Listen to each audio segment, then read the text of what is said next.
అందుకు యేసు, నమ్ముట నీ వలనైతే నమ్మువానికి సమస్తమును సాధ్యమే అని అతనితో చెప్పెను. మార్కు సువార్త 9వ అధ్యాయం 23వ వచనం.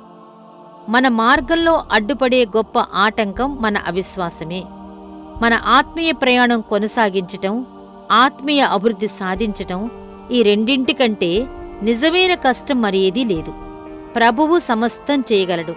కాని మన విశ్వాసం చొప్పుననే మనకు జరగాలని ఆయన ఒక నియమం పెట్టాడు. కాబట్టి మన అవిశ్వాసం ఆ సర్వశక్తుని చేతులను కట్టేస్తుంది. అవును, మనం కేవలం నమ్మగలిగితే దుష్టశక్తుల సమూహాలు చెదరగొట్టబడతాయి. సత్యస్వరూపైన దేవునిలో మన పూర్తి నమ్మకాన్ని ఉంచినప్పుడు అంతవరకు హీనంగా చూడబడిన సత్యం తన తలనెత్తుకుంటుంది.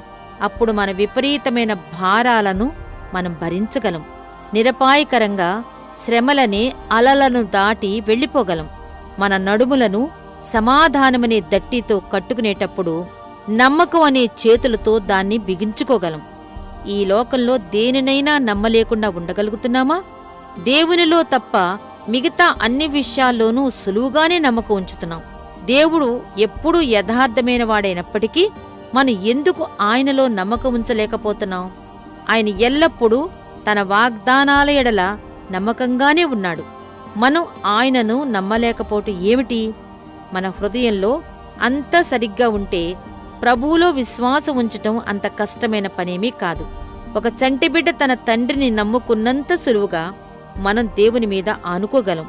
అన్నిటికంటే దారుణమైన విషయం ఏమిటంటే, ప్రస్తుతం మనం ఎదుర్కొంటున్న శ్రమ విషయంలో తప్ప మిగతా అన్ని విషయాలలోనూ దేవుణ్ణి నమ్ముకోగలం.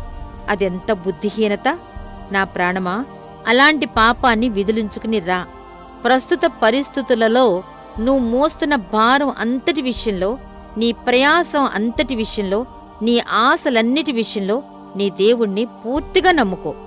ఇది గాని నువ్వు చేయగలిగితే నీకు సమస్త విషయాల్లోనూ మేలు కలుగుతుంది.